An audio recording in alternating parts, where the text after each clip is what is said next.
वरुथिनी एकादशी व्रत कथा। जय श्री कृष्णा, राधे राधे। आज वैशाख मास के कृष्ण पक्ष की एकादशी तिथि है और इस एकादशी को वरुथिनी एकादशी के नाम से जाना जाता है।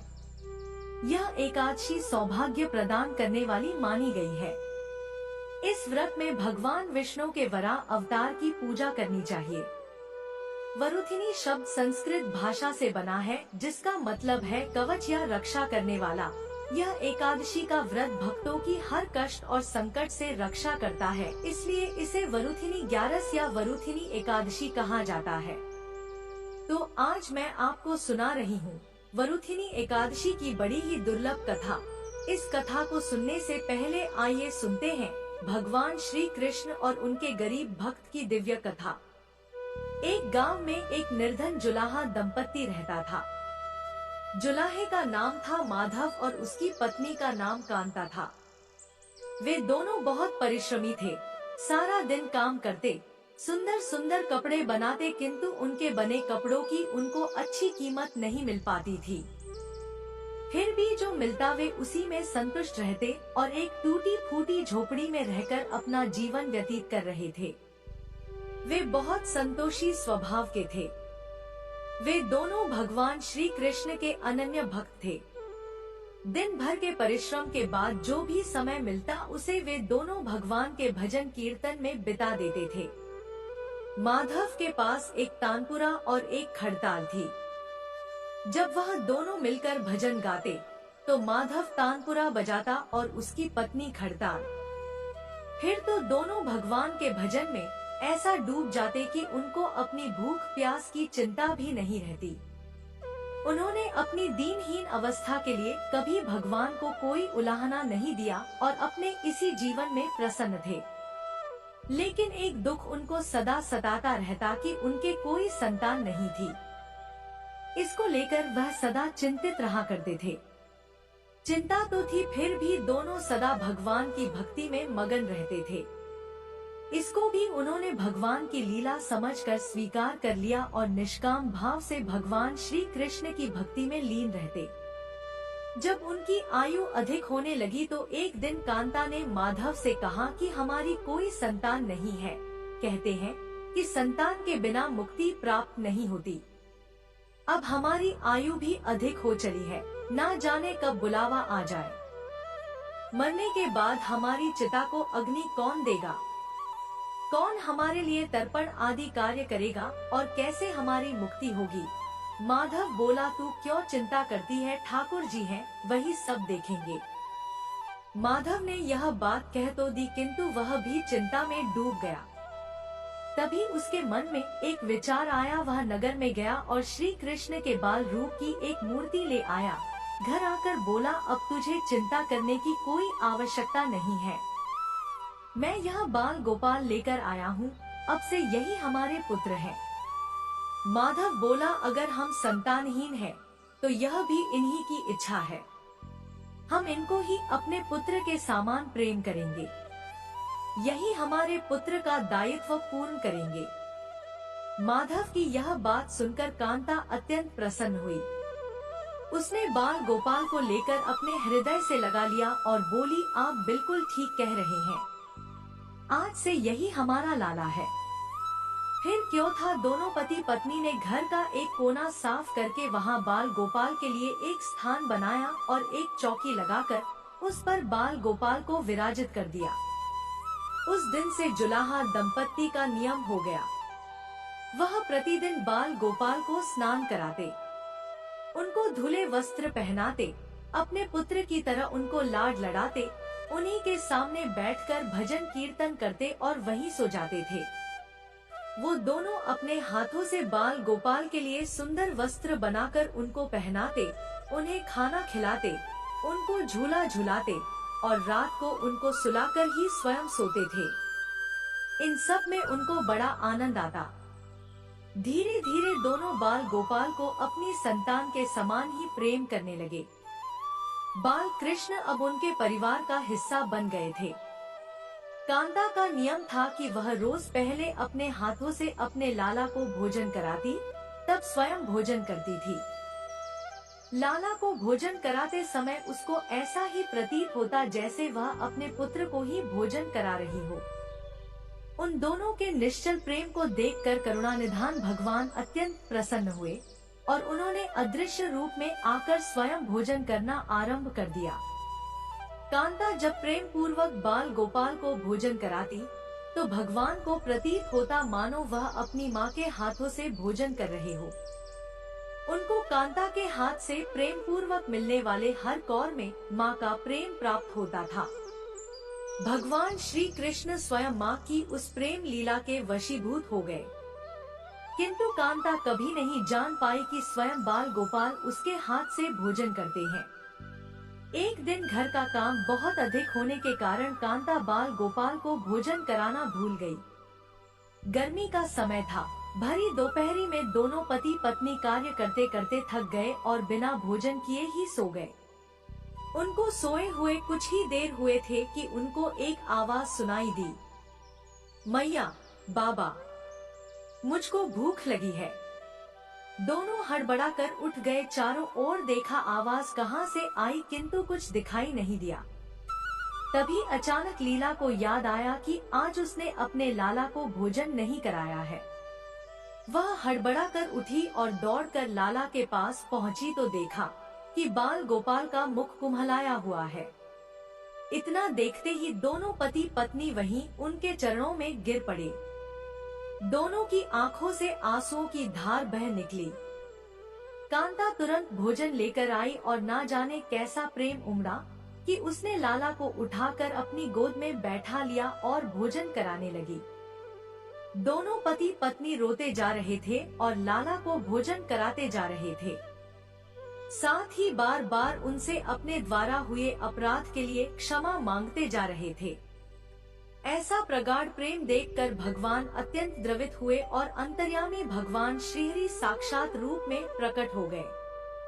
भगवान ने अपने हाथों से अपने रोते हुए माता पिता की आंखों से आंसू पोंछे और बोले, प्रिय भक्त, मैं तुम्हारी भक्ति और प्रेम से अत्यंत प्रसन्न हूँ।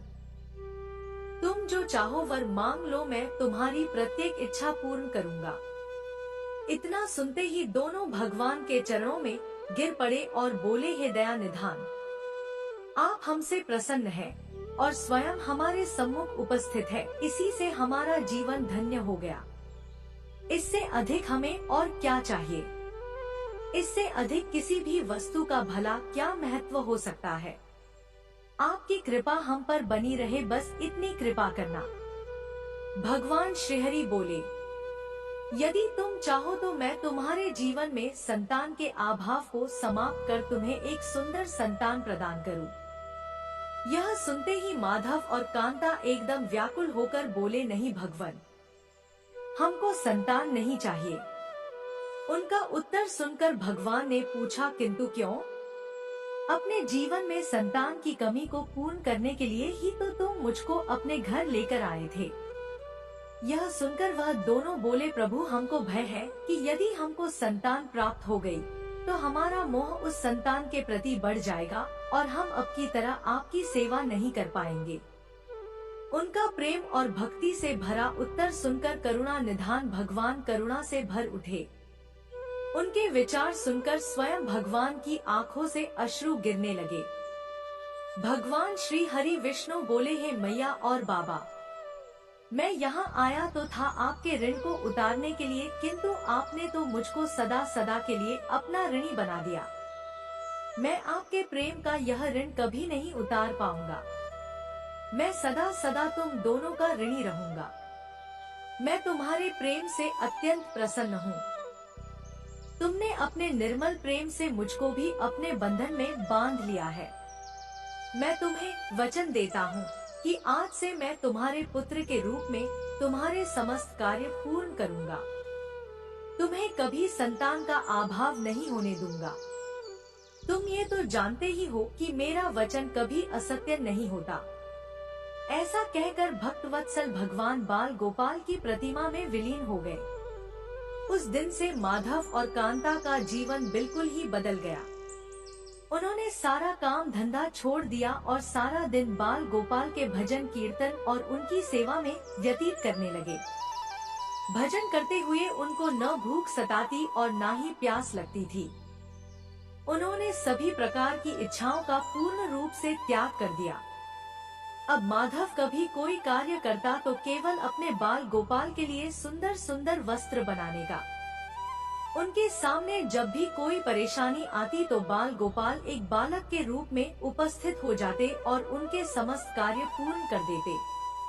वह दंपति और बालक गांव भर में चर्चा का विषय बन गए, किंतु गांव में कोई भी यह नहीं जान पाया कि वह बालक कौन है, कहां से आता है और कहां चला जाता है।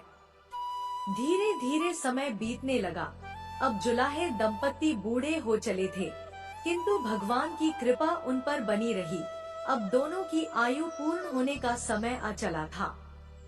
भगवत प्रेरणा से उनको यह ज्ञात हो गया कि अब उनका समय पूरा होने वाला है।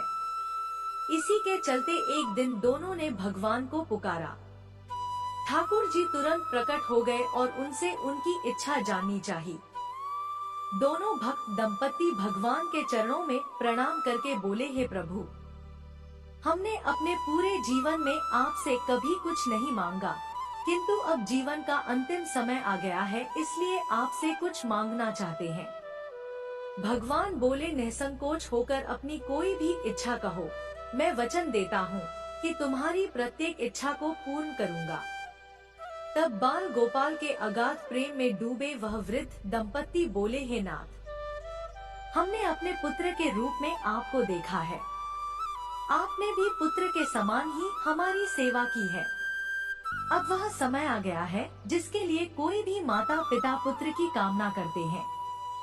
हे दीन बंधु, हमारी इच्छा है कि हम दोनों पति पत्नी के प्राण एक साथ निकले।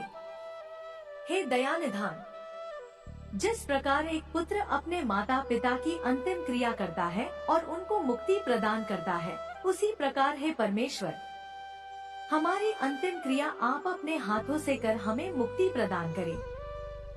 श्रीहरि ने दोनों को उनकी इच्छा पूर्ण करने का वचन दिया और बाल गोपाल के विग्रह में विलीन हो गए। अंत में वह दिन आ गया जब प्रत्येक जीव को यह शरीर छोड़ना पड़ता है। दोनों वृद्ध दंपति बीमार पड़ गए।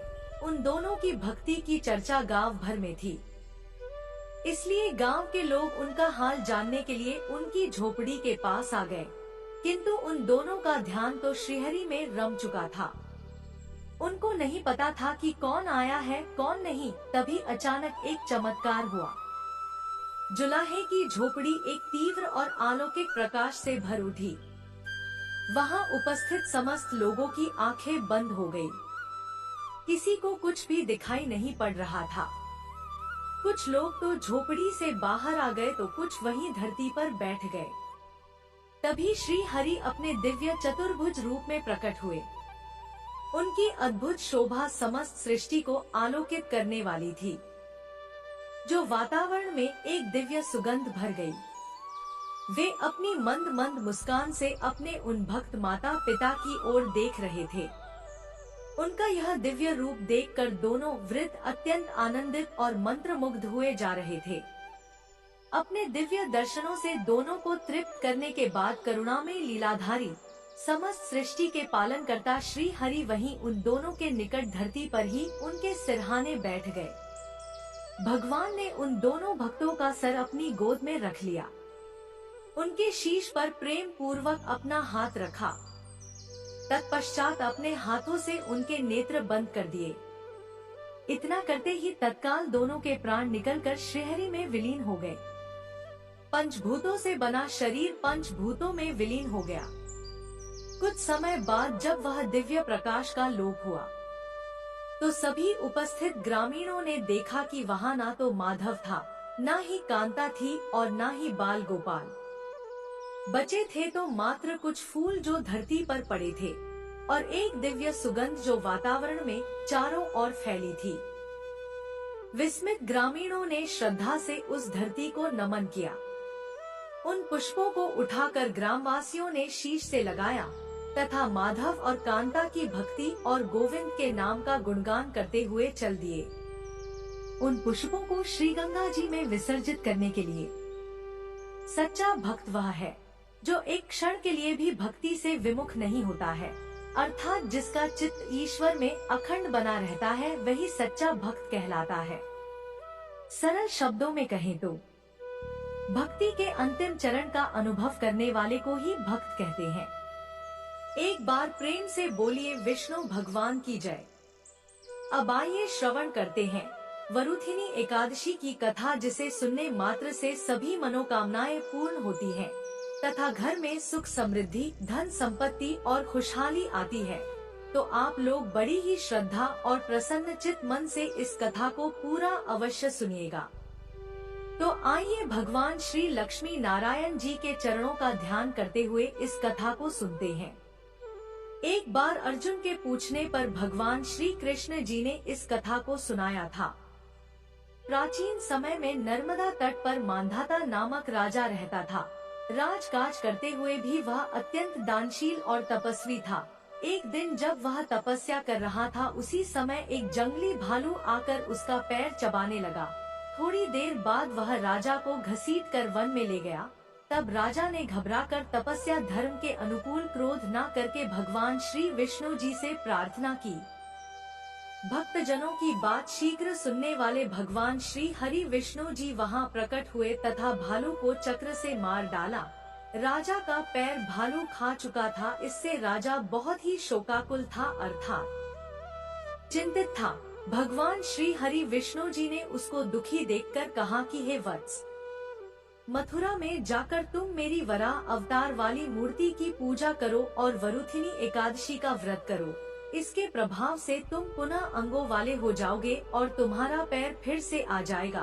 भालू ने तुम्हारा जो अंग काटा है वह अंग भी ठीक हो जाएगा। ये तुम्हारा पैर पूर्व जन्म के अपराध के कारण क्षतिग्रस्त हुआ है। राजा ने इस व्रत को पूरी श्रद्धा से किया और वह फिर से सुंदर अंगों वाला हो गया। राजा भगवान श्री लक्ष्मी नारायण जी की जय जयकार करता हुआ अपने महल को वापस चला गया। इसके बाद अर्जुन भगवान श्री कृष्ण जी से कहते हैं कि हे प्रभु, आप कृपा करके इस एकादशी के महात्म्य को भी बताइए।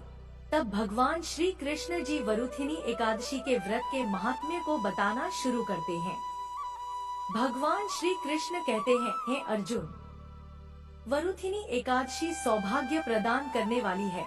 इसका उपवास करने से प्राणी के समस्त पाप नष्ट हो जाते हैं।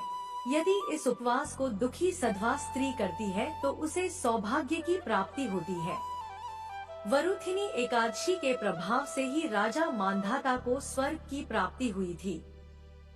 इसी प्रकार धुंधुमार आदि भी स्वर्ग को गए थे। वरुथिनी एकादशी के उपवास का फल 10,000 वर्ष तपस्या करने के फल के समान है।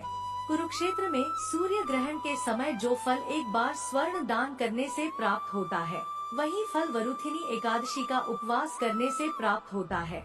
इस व्रत से प्राणी इस लोक और परलोक दोनों में सुख पाते हैं। वह अंत में स्वर्ग के भागी बनते हैं। हे राजन, इस एकादशी का उपवास करने से मनुष्य को इस लोक में सुख और परलोक में मुक्ति प्राप्त होती है। शास्त्रों में कहा गया है कि घोड़े के दान से हाथी का दान श्रेष्ठ है तथा हाथी के दान से भूमि का दान श्रेष्ठ है और इनमें श्रेष्ठ तिलों का दान है। तिल के दान से श्रेष्ठ है स्वर्ण का दान तथा स्वर्ण के दान से श्रेष्ठ है अन्न का दान। संसार में अन्न दान से श्रेष्ठ कोई भी दान नहीं है। अन्न दान से पितृ, देवता, मनुष्य आदि सब तृप्त हो जाते हैं। कन्यादान को शास्त्रों में अन्न दान के समान माना गया है। वरुथिनी एकादशी के व्रत से अन्न दान तथा कन्यादान दोनों श्रेष्ठ दानों का फल मिलता है। जो मनुष्य लालचवश कन्या का धन ले लेते हैं या आलस्य और काम चोरी के कारण कन्या के धन का भक्षण करते हैं, वे प्रलय के अंत तक नरक भोगते रहते हैं या उनको अगले जन्म में बिल्ली की योनि में जाना पड़ता है। जो प्राणी प्रेम से तथा यज्ञ सहित कन्या दान करते हैं, उनके पुण्य को चित्रगुप्त भी लिखने में असमर्थ हो जाते हैं।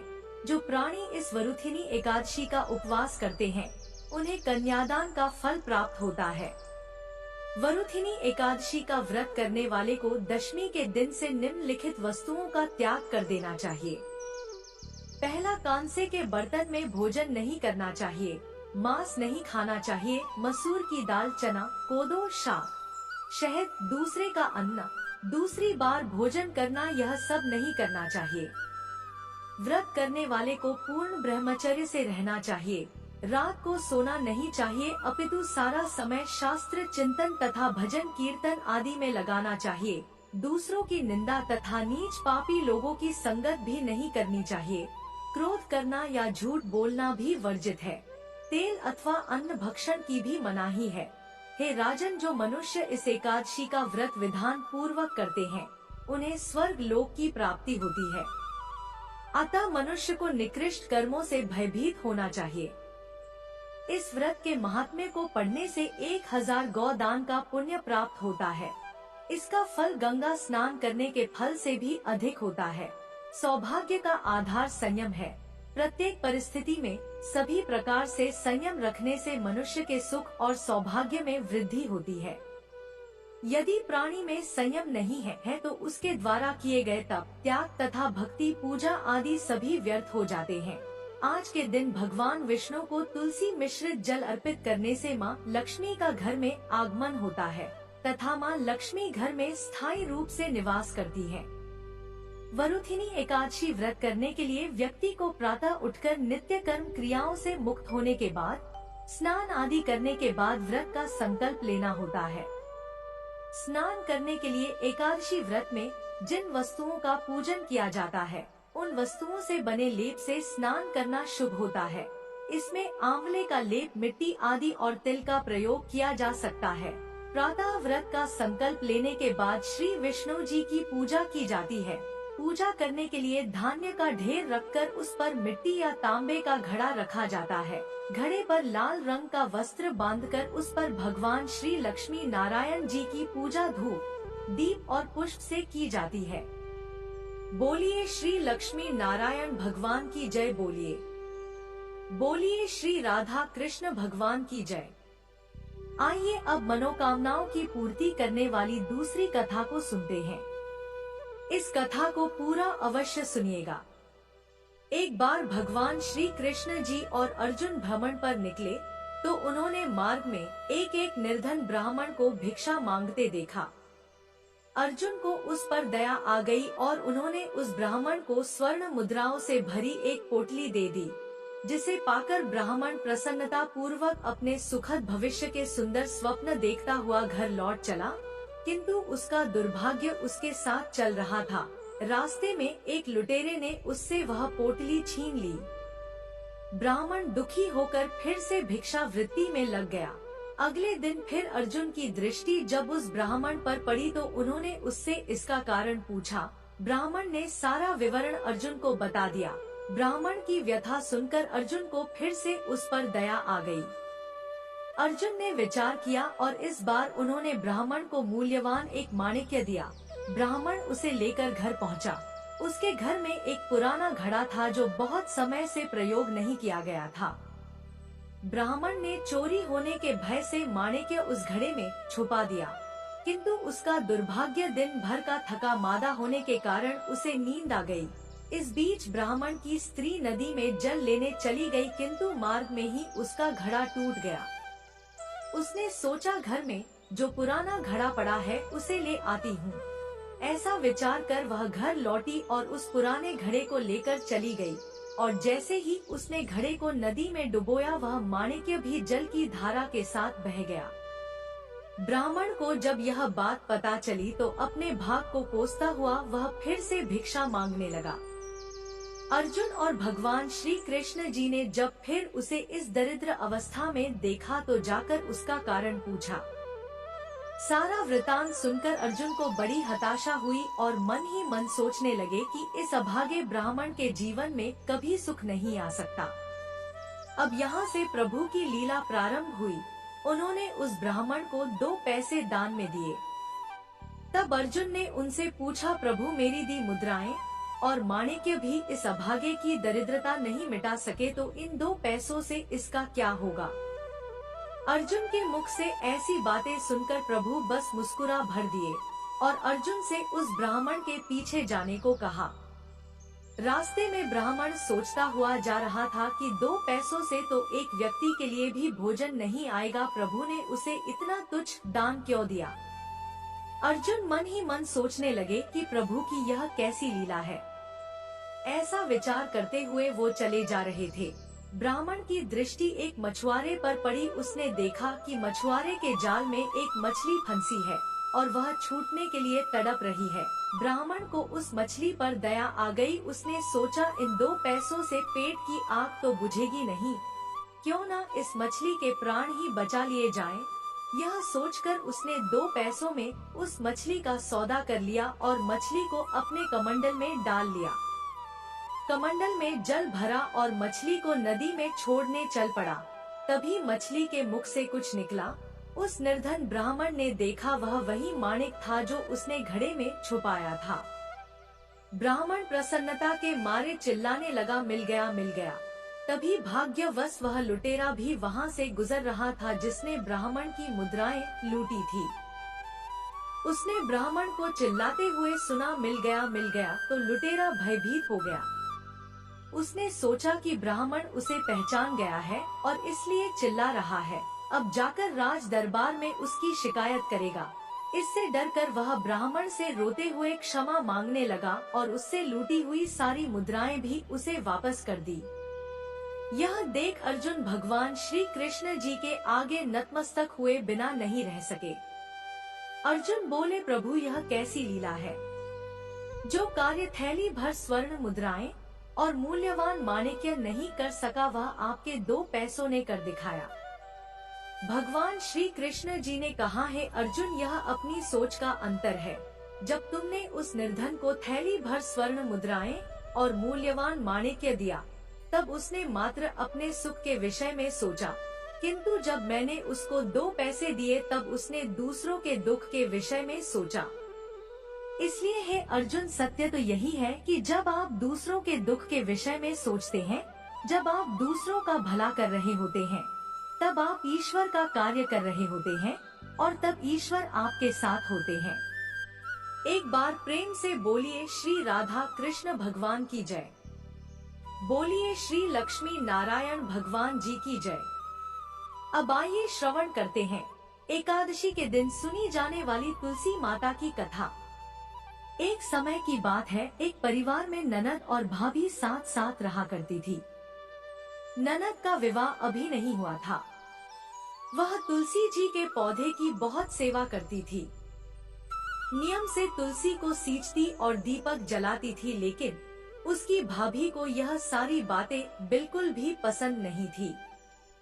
जब कभी उसकी भाभी को बहुत ज्यादा गुस्सा आता, तब वह अपनी ननद को ताना देते हुए कहती कि जब तुम्हारा विवाह होगा तो मैं इस तुलसी को ही बारातियों को खाने को दूंगी और तुम्हारे दहेज में भी तुलसी ही दूंगी। तुम जब देखो तुलसी की ही सेवा करती रहती हो। कुछ समय बीत जाने पर ननद का विवाह तय हो गया। विवाह के दिन भाभी ने अपने कहे अनुसार बारातियों के सामने तुलसी का वह गमला फोड़ दिया, जिसकी सेवा उसकी ननद किया करती थी, और तुलसी के पत्ते खाने के लिए कहा। तुलसी जी की कृपा से वह फूटा हुआ गमला कई सारे स्वादिष्ट पकवानों में बदल गया। भाभी ने गहनों के नाम पर तुलसी की मंजरी से बने हुए गहने अपनी ननद को पहना दिए। देखते ही देखते तुलसी जी की मंजरी से बने हुए गहने भी सुंदर सोने जवाहरात में बदल गए। इतना ही नहीं, भाभी ने मारे क्रोध के वस्त्रों के स्थान पर तुलसी का जनेव रख दिया और वह भी रेशमी और सुंदर वस्त्रों में बदल गया। अब जब ननद अपनी ससुराल में पहुंची तो ससुराल में तो उसके दहेज की बहुत प्रशंसा हुई। यह बात भाभी के कानों तक भी पहुंची। उसे बहुत आश्चर्य हुआ। उसने सोचा कि उसने तो ननद के गहने, कपड़े और जनेव तक तुलसी जी के ही रखे थे, तुलसी की मंजरी रखी थी।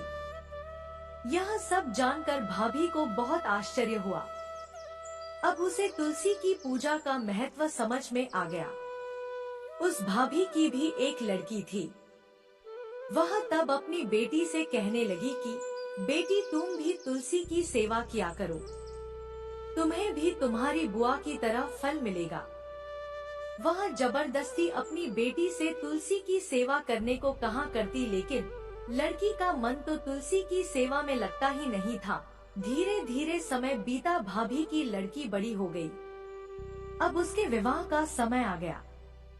तब भाभी सोचने लगी कि जैसा व्यवहार मैंने अपनी ननद के साथ किया था, वैसे ही अब मैं अपनी बेटी के साथ भी करूंगी, तो यह भी गहनों से लद जाएगी और बारातियों को भी खाने में तरह तरह के पकवान मिलेंगे और ससुराल में भी इसे बहुत मान सम्मान मिलेगा।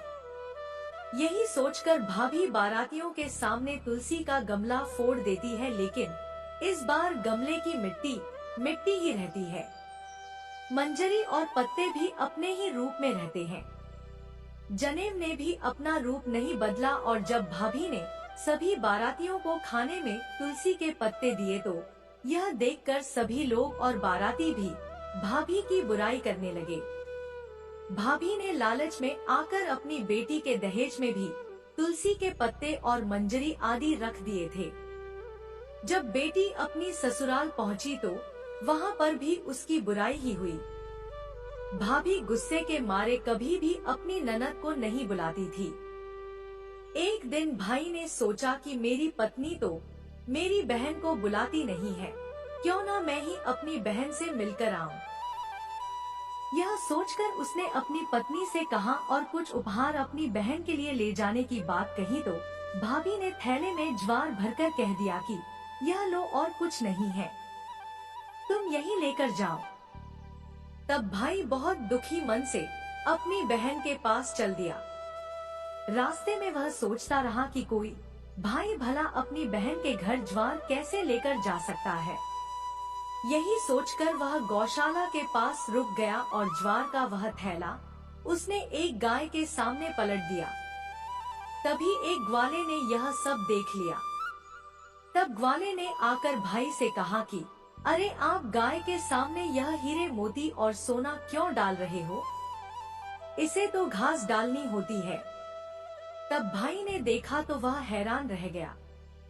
फिर भाई ने ग्वाले को सारी बात बताई और धन लेकर खुशी खुशी अपनी बहन के घर चल दिया। दोनों भाई बहन एक दूसरे को देखकर बहुत प्रसन्न हो गए। तब बहन ने तुलसी माता से सच्चे मन से प्रार्थना की कि उसकी भाभी को सद्बुद्धि प्राप्त हो जाए और तुलसी माता की कृपा से उनके घर में सुख समृद्धि और धन के भंडार भर जाए। तब कुछ दिनों के बाद देखते ही देखते भाभी का मन बदल गया और वह अपनी ननद को बहुत मान सम्मान देने लगी और अब वह भी सच्चे मन से तुलसी जी की सेवा करने लगी। तुलसी माता की कृपा से उनके घर में सुख समृद्धि के भंडार भर गए। उनके घर में अब कलह क्लेश नहीं होता था और सभी सुख से रहने लगे। प्रेम से बोलिए तुलसी माता की जय। अब आइए अंत में श्रवण करते घर में सुख समृद्धि बनाए रखने वाली माता लक्ष्मी की कथा। बनारस में एक बड़े धनवान सेठ रहते थे। वह विष्णु भगवान के परम भक्त थे और हमेशा सच बोला करते थे। एक बार जब भगवान सेठ जी की प्रशंसा कर रहे थे, तभी माँ लक्ष्मी ने कहा, हे स्वामी, आप इस सेठ की इतनी प्रशंसा किया करते हैं, क्यों न आज उसकी परीक्षा ली जाए और जाना जाए कि क्या वह सचमुच इसके लायक है या नहीं। भगवान बोले, ठीक है, अभी सेठ गहरी निद्रा में है, आप उसके स्वप्न में जाएं और उसकी परीक्षा ले लें। अगले ही क्षण सेठ जी को एक स्वप्न आया। स्वप्न में धन की देवी माता लक्ष्मी उनके सामने आई और बोली, हे राजन, मैं धन की दात्री लक्ष्मी हूँ। सेठ जी को अपनी आंखों पर यकीन नहीं हुआ और वो बोले, हे माता, आपने साक्षात अपने दर्शन देकर मेरा जीवन धन्य कर दिया। बताइए मैं आपकी क्या सेवा कर सकता हूँ। देवी लक्ष्मी ने कहा, कुछ नहीं राजन, मैं तो बस इतना बताने आई हूँ कि मेरा स्वभाव चंचल है और वर्षों से तुम्हारे भवन में निवास करते करते मैं ऊब चुकी हूँ, इसलिए यहाँ से जा रही हूँ। सेठ जी बोले, मेरा आपसे निवेदन है कि आप यहीं रहे, किंतु अगर आपको यहाँ अच्छा नहीं लग रहा है तो मैं भला आपको कैसे रोक सकता हूँ। सेठ ने कहा, है माँ, आप अपनी इच्छा अनुसार जहाँ चाहे जा सकती हैं। तत्पश्चात देवी लक्ष्मी उसके घर से चली गई।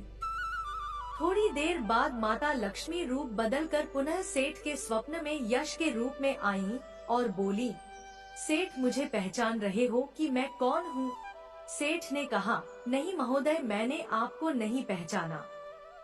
यश ने बोला, मैं यश हूँ, मैं ही तेरी कीर्ति और प्रसिद्धि का कारण हूँ। लेकिन अब मैं तुम्हारे साथ नहीं रहना चाहता, क्योंकि माँ लक्ष्मी यहाँ से चली गई है, इसलिए मेरा भी यहाँ कोई काम नहीं है। सेठ ने बोला, ठीक है, यदि आप भी जाना चाहते हैं तो वही सही। सेठ जी अभी भी स्वप्न में ही थे और उन्होंने देखा कि वह दरिद्र हो गए हैं और धीरे धीरे उनके सारे रिश्तेदार व मित्र सभी उनसे दूर हो गए हैं। यहाँ तक कि जो लोग उनका गुणगान किया करते थे वो भी अब बुराई करने लगे हैं। कुछ और समय बीतने पर माँ लक्ष्मी धर्म का रूप धारण कर पुनः सेठ के स्वप्न में आईं और बोली, है सेठ, मैं धर्म हूँ। माँ लक्ष्मी और यश के जाने के बाद मैं भी इस दरिद्रता में तुम्हारा साथ नहीं दे सकता, इसलिए मैं भी जा रहा हूँ। फिर सेठ ने कहा, जैसी आपकी इच्छा, सेठ ने उत्तर दिया और धर्म भी वहाँ से चला गया। कुछ और समय बीत जाने पर माँ लक्ष्मी सत्य के रूप में स्वप्न में प्रकट हुई और बोली, है सेठ, मैं सत्य हूँ। लक्ष्मी, यश और धर्म के जाने के बाद अब मैं भी यहाँ से जाना चाहता हूँ। ऐसा सुनकर सेठ जी ने तुरंत सत्य के पांव पकड़ लिए और बोले, महाराज, मैं आपको नहीं जाने दूंगा। भले ही सब मेरा साथ छोड़ दे, मुझे त्याग दे, पर कृपया आप ऐसा मत करिए। सत्य के बिना मैं एक क्षण नहीं रह सकता। यदि आप चले जाएंगे तो मैं तत्काल ही अपने प्राण त्याग दूंगा। सेठ की ऐसी बातें सुनकर सत्य ने कहा, लेकिन तुमने बाकी तीनों को बड़ी आसानी से जाने दिया, उन्हें क्यों नहीं रोका? सेठ जी बोले, मेरे लिए वे तीनों भी बहुत महत्व रखते हैं, लेकिन उन तीनों के बिना भी मैं भगवान के नाम का जाप करते करते उद्देश्यपूर्ण जीवन जी सकता हूँ। परंतु यदि आप चले गए तो मेरे जीवन में झूठ प्रवेश कर जाएगा और मेरी वाणी अशुद्ध हो जाएगी। भला ऐसी वाणी से मैं अपने भगवान की वंदना कैसे कर सकूंगा? मैं तो किसी भी कीमत पर आपके बिना नहीं रह सकता। सेठ जी का उत्तर सुन सत्य प्रसन्न हो गया और उसने कहा, तुम्हारी अटूट भक्ति ने मुझे यहाँ रोकने पर विवश कर दिया और अब मैं यहाँ से कभी नहीं जाऊंगा। ऐसा कहते हुए सत्य अंतर्ध्यान हो गया। सेठ जी अभी भी निद्रा में ही थे। थोड़ी देर बाद स्वप्न में धर्म वापस आया और बोला, मैं अब तुम्हारे पास ही रहूंगा, क्योंकि यहाँ सत्य का निवास है। फिर क्या था, सेठ जी ने प्रसन्नतापूर्वक धर्म का स्वागत किया। उसके तुरंत बाद यश भी लौट आया और बोला, हे सेठ, जहाँ सत्य और धर्म है वहाँ यश स्वतः ही आ जाता है, इसलिए अब मैं भी तुम्हारे साथ ही रहूंगा। सेठ जी ने यश की भी आव भगत की और अंत में माँ लक्ष्मी आई। उन्हें देखते ही सेठ जी नतमस्तक होकर बोले, हे देवी, क्या आप भी पुनः मुझ पर कृपा करेंगी? देवी लक्ष्मी ने कहा, अवश्य राजन, जहाँ सत्य, धर्म और यश हो वहाँ मेरा वास निश्चित है। यह सुनते ही सेठ जी की नींद खुल गई। उन्हें यह सब स्वप्न लगा, परंतु वास्तविकता में वह एक कड़ी परीक्षा से उत्तीर्ण होकर निकले थे। हमें भी हमेशा याद रखना चाहिए कि जहाँ सत्य का निवास होता है वहाँ यश, धर्म और देवी लक्ष्मी का निवास स्वतः ही हो जाता है। सत्य है तो सिद्धि, प्रसिद्धि और समृद्धि है। प्रेम से बोलिए, लक्ष्मी नारायण भगवान माता की जय। जय श्री हरि विष्णु जी महाराज। अगर वीडियो पसंद आई तो हमारे चैनल को सब्सक्राइब करें। धन्यवाद।